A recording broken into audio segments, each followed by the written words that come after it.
दांतों से plaque, tartar हटाकर मोतियों जैसा सफेद और चमकदार बनाएं। How to whiten teeth at home. दोस्तों, हम सभी जानते हैं रोजाना दांतों की सफाई के लिए ब्रश करना बहुत जरूरी होता है ताकि दांतों में पीलापन ना जमे और हमारे दांत हमेशा साफ दिखाई दें। लेकिन दांतों की चाहे कितनी भी अच्छी तरह से सफाई क्यों ना कर लें, हमारे मुंह और दांतों में बैक्टीरिया हमेशा होती ही हैं। जब भी हम कुछ खाते हैं तो हमारे मुंह में मौजूद बैक्टीरिया चबाए गए भोजन में मौजूद प्रोटीन, ग्लूकोज और बायो प्रोडक्ट का इस्तेमाल करके हमारे दांतों के आसपास प्लॉक बनाने लगते हैं। ये एक सफेद कलर का पदार्थ होता है जो कि हमें आसानी से दिखाई नहीं देता, लेकिन जब इसकी थोड़ी मोटी परत जम जाती है तो इसे अपने ऊपरी सबसे पीछे के दांतों पर जीभ ले जाकर महसूस किया जा सकता है। दांतों के बीच में टूथपिक डालने पर निकलने वाला सफेद पदार्थ ही प्लॉक होता है।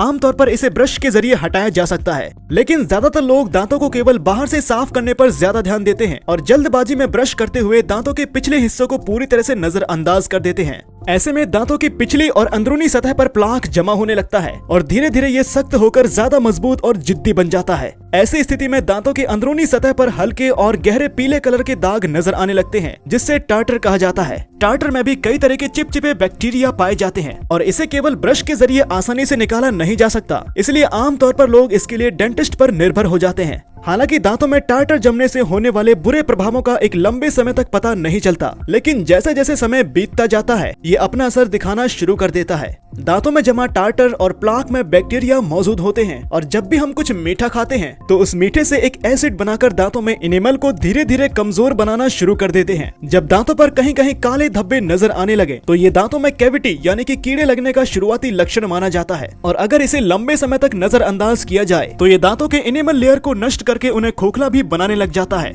इसके अलावा दांतों में सेंसिटिविटी बढ़ने, लगातार दर्द बने रहने और दांतों की जड़ों में कमजोरी होने से लेकर जिंजिवाइटिस जैसी गंभीर मसूड़ों की बीमारियां दांतों में जमे प्लॉक और टार्टर की वजह से हो सकती हैं। इसलिए इन्हें कभी भी नजरअंदाज ना करें। डेंटिस्ट के पास दांतों की सफाई करने के बजाय कुछ आसान घरेलू नुस्खों की मदद से दांतों में जमे पीलेपन के साथ साथ जिद्दी टार्टर से भी आसानी से छुटकारा पाया जा सकता है। आइए जानते हैं 3 ऐसे ही सबसे असरदार तरीकों के बारे में। इसमें जो पहला नुस्खा है उसे बनाने के लिए हमें जरूरत होगी टमाटर, संतरे के छिलके और नमक की। एक पूरे संतरे का छिलका और आधे टमाटर को मिक्सर में चलाकर उसका पेस्ट बना लें। अब इस तैयार पेस्ट को अपने टूथ ब्रश पर लेकर इसमें 1 चुटकी नमक मिला दें। उसके बाद इस मिश्रण से अपने दांतों की अच्छी तरह सफाई करें। ब्रश करते समय ज्यादा प्रेशर न लगाएं, केवल हल्के हाथों से ही ब्रश चलाएं और साथ ही साथ उन जगहों को अच्छी तरह से कवर करें जहां पर पीलापन ज्यादा जमा हुआ है। 4 से 5 मिनट अच्छी तरह ब्रश करने के बाद कुल्ला कर लें। उसके बाद सिर्फ 1 मिनट के लिए अपने रोजाना इस्तेमाल में लाए जाने वाले टूथपेस्ट से ब्रश करके दांतों की सफाई करें। टमाटर और संतरे के छिलकों में विटामिन सी की मात्रा अधिक होती है और साथ ही इसकी एंटी बैक्टीरियल प्रॉपर्टीज टार्टर बनाने वाले बैक्टीरिया के खिलाफ बहुत तेजी से असर दिखाती है।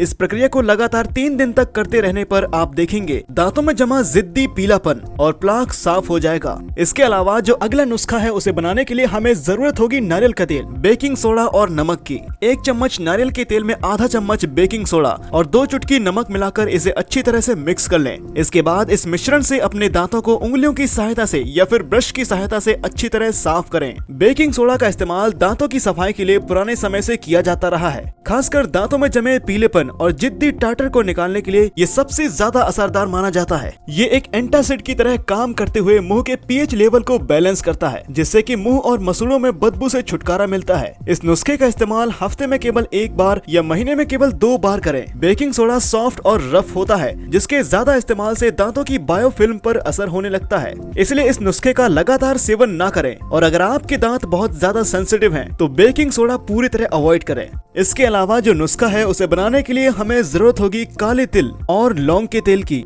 सबसे पहले 2 से 3 चम्मच तिल को चबा लें और चबाने के बाद उसे अपने मुंह में ही रखें। उसके बाद एक सूखे टूथब्रश पर 4 से 5 बूंद लौंग का तेल डालकर दांतों की अच्छी तरह से सफाई करें। इसमें तिल का हमें दांतों के लिए एक नेचुरल स्क्रब की तरह इस्तेमाल करना है, इसलिए चबाने के बाद हमें तिल को निगलना नहीं है। ये न सिर्फ हमारी दांतों की अच्छी तरह सफाई करता है, बल्कि दांतों की सेंसिटिविटी और मसूड़ों के दर्द से भी छुटकारा दिलाता है। लगातार इसके इस्तेमाल से आप देखेंगे कि दांतों में जमी सारी गंदगी साफ होने लगेगी और दोबारा जमना भी बंद हो जाएगी। खाना खाने के बाद हमारे भोजन का कुछ हिस्सा हमारे मुंह में ही रह जाता है, जिससे कि प्लाक जमा होना शुरू हो जाता है। इससे बचने के लिए खाना खाने के बाद कुल्ला करें और 1 चम्मच सौंफ चबा लें। सौंफ चबाने से दांतों की सफाई भी हो जाती है और भोजन भी अच्छी तरह पच जाता है। अगर आपकी रोजाना सिगरेट पीने की आदत है तो इसे कम करने की कोशिश करें, क्योंकि सिगरेट की वजह से ये समस्या बहुत जल्दी बढ़ने लगती है। दिन भर में ज्यादा से ज्यादा पानी पिएं, क्योंकि पानी पीते रहने से भी मुंह की सफाई होती रहती है और गंदगी जमा नहीं होती।